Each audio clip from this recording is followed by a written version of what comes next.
hoş geldiniz. Malatya Hüdapar 1. Kongremiz, değerli başkan yardımcımız, üyelerimiz katılımıyla gerçekleştirdi. Rabbim akıbetimizi hayretsin, niyetimiz hayır. Malatya, Erkut Özdemir ağabeyimizin başkanlığında, kurucu başkanlığında başlayan bu yolculukta Hayrettin Tokat kardeşimizin başkanlığıyla devam edip Orhan İlkgöz'den devraldığımız bu yolculukta hep birlikte inşallah bu yola devam edeceğiz. Şeyhimiz Başkanımızın da ifade ettiği gibi bu kutlu bir dava, mübarek bir dava ve biz bu davayı parti olarak değil, davamız olarak gördüğümüz için Allah'ın yardımıyla bu yolda hep beraber hareket etmekle mükellefiz.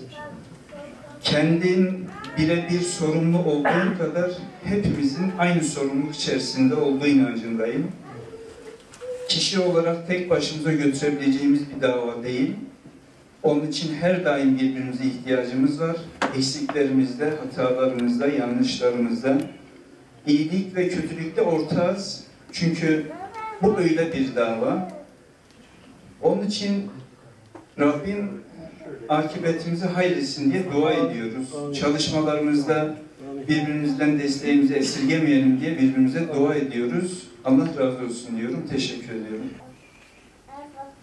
Olağanüstü hal nedeniyle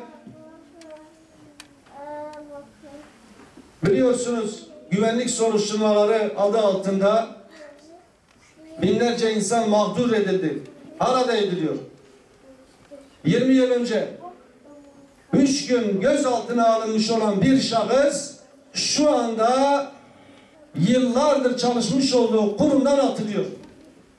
Gerekçe 15 yıl önce, 20 yıl önce 3 gün gözaltında kalmışsın diye.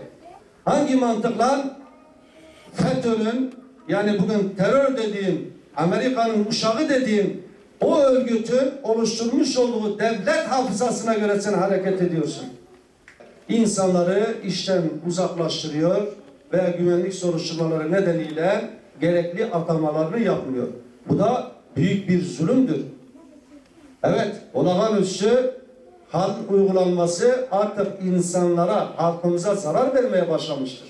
Oysa ki o hal ilan edildiği zaman darbecilere karşı kullanılacağı söylenmişti.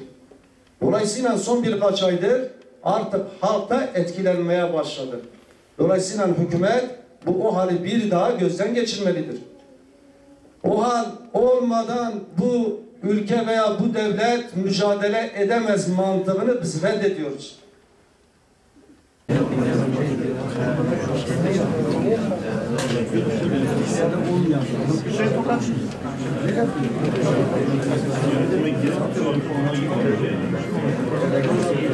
Mehmet Başkan.